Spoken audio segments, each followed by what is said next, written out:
Today, we're going to be reviewing the EcoCool AC. It has the potential to be the best RV air conditioning available on the market today because it boasts a lot of things, being 30% more energy efficient, having the quietest AC for this form factor on the market, and having features that we don't see in a lot of RV ACs that are out there, like remote functions. I think what I read on it said, the most powerful, quiet, amp draw friendly HVA system ever developed for the RV industry. So we're going to put all of this to the test, see how it measures up, see if it can live up to these claims.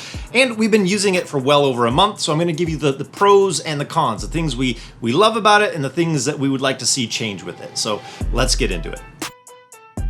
So first off, this thing is impressively quiet. It's actually been running in the background this entire time. If we're wanting to have a conversation in here or watch the TV or something like that, hands down, this is the AC that we're gonna have on rather than the typical, we have the Coleman Mach in here. It is significantly louder than what that is, even the perception of it. But let's put some numbers to it. Let's see what the decibel reading is from that one to the normal Coleman Mach that we have in here. We'll set it up from the couch because that's typically where you would be. And it's kind of the middle point right in between these two units. So it's gonna be a perfect testing point. So to start off, to get a number for our room, 30 is our base number, and putting the EcoCool on the normal mode that we use is 45 dB. We put it on the fan speed 1, it's at 45 dB. Fan speed number 2 is at 49 dB. Fan speed number 3 is at 49 dB. And fan speed number 4 and turbo is at 50 dB. And the Coleman Mach is at 53 dB, and on high, it's at 54-ish dB. So for reference, this is what the Coleman Mach sounds like. And in contrast, equal distance away with the EcoCool sounds like this. It's hands down quieter. It's not even a close competition. If you want to have a conversation or watch TV, the EcoCool definitely wins without a question. Okay, now for efficiency, I installed these two monitors, one for each AC, so that way we can see exactly how much each one consumes for power. Because I wanted to be able to test it over a little bit of time, because I don't know if you know this, but the amp draw can change from the first few minutes of turning on an AC compared to the end of when it's been running for a while. That can change. So I wanted to get a good picture of what it's actually consuming over an hour's period. So keeping everything identical, running each of them, the Coleman Mach used 1.42 kilowatts in the hour, and the EcoCool used 1.05 kilowatts of energy in an hour. That's almost exactly 30%. It's like 29.9% of difference from the EcoCool to the Coleman Mach. They're living up to that expectation of saying 30% more efficient, because that Coleman Mach is pretty typical of all the ACs that I've seen out there. I haven't tested the Furrion Chill Cube yet, but I know that that's a higher BTU, but I hear that it's not quite as efficient as this one. But I can't confirm any of that until I actually get to test it someday. And the other thing that is supposed to do is it's supposed to make it easier to start on a generator. Basically, you're not supposed to need like a micro air easy start, some kind of soft start device so that it can start on the generator. It's supposed to be able to spool up slowly rather than having that real hard start in the beginning to get that compressor going. So let's test that out.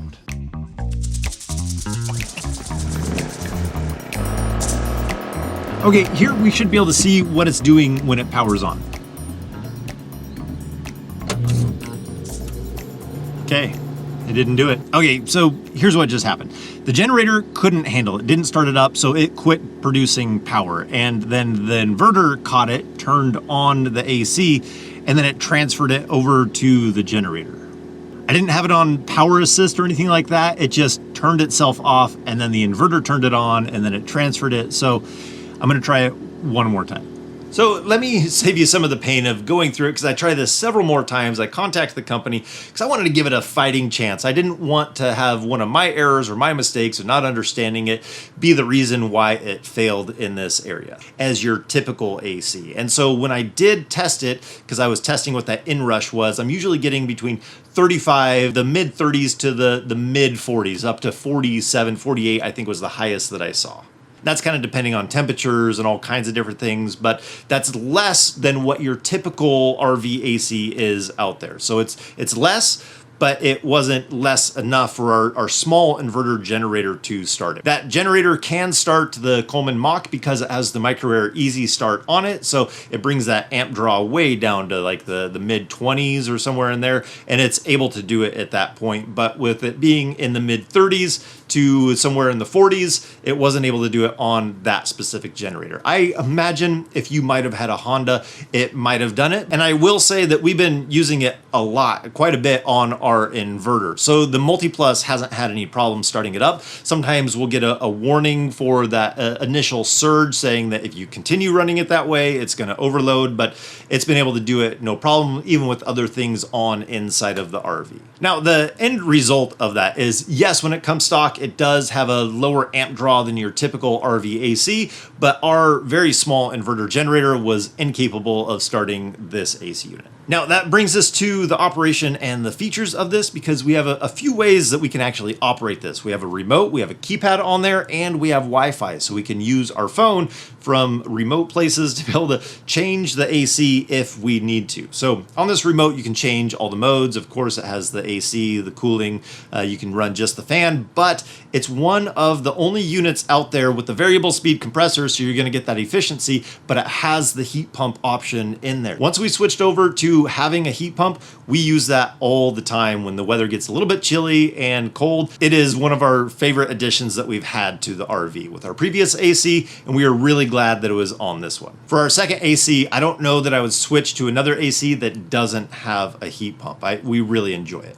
But the other option that we have to be able to operate it is it has an app. So you connect it to the Wi-Fi, and then you can use your phone to set the temperature, change the fan, change any of the settings that you want on the unit itself. So one thing that we've done that's been kind of fun is when we were in Florida this summer, before we got to the park about a half hour out, we would use this AC because it doesn't draw as much power to be able to run it, cool it down in here, because it is so hot in the summertime. When you get somewhere, it's nice to be able to have it cool down a little bit in here right after you're done setting up. So with that half hour of before getting there, and by the time we set up the outside, it was much nicer inside the RV. It was definitely a huge difference. Now, a few things that I noticed from using the AC unit over this period of time is, number one, it's different than our Coleman Mach is that it has the fan run continuously. Our Coleman unit, it'll turn on, turn off, depending on if the AC is kicking on or off. This one, the fan runs continuously and that compressor spools up, spools down. So that is something to consider.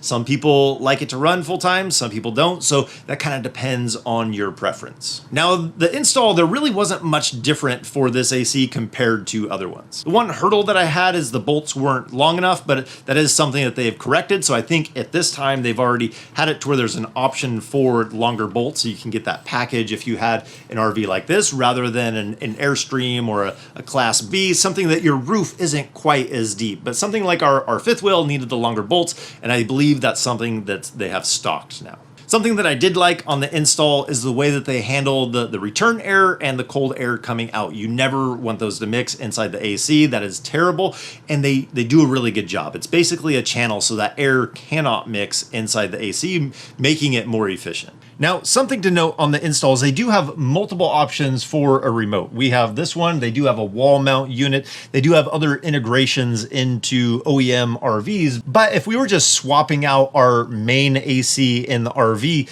our furnace is controlled through that system. And so with this setup, we wouldn't have that control of the furnace through this remote. So that's something that you might have to work around or work through. But installing this as the second AC inside the RV, we keep our furnace control through the Coleman AC, and then we have this, which we're actually using more as our main AC at this point. Now, they do have a couple of options. They have the ducted and the non-ducted. So the non-ducted, they call the free blow. That's the one that we've been using in this video. The ducted definitely sits more flush on the ceiling. And then they also have the white and the black for the exterior portion of the unit.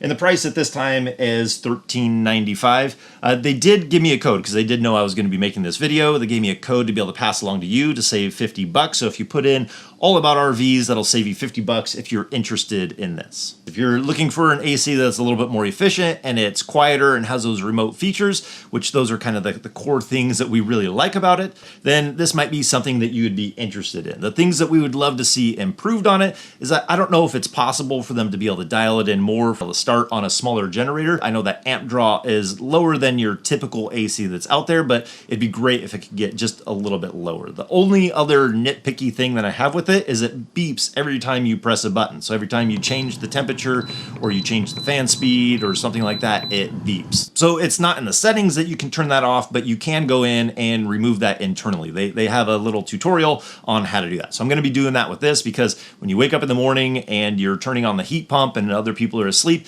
it's nice not to have those beeping sounds and just be able to change the temperature.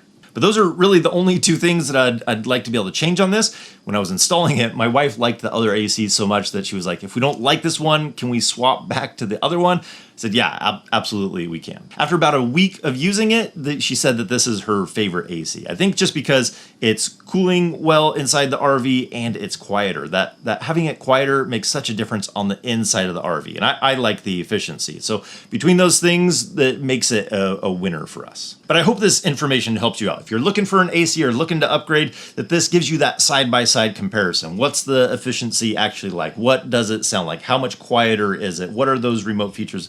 So I hope that this helps you out in some way. So I think that's going to do it for today. Thanks for coming along. So as always, if we don't see you on the road, hopefully we will. See you next video. Take care.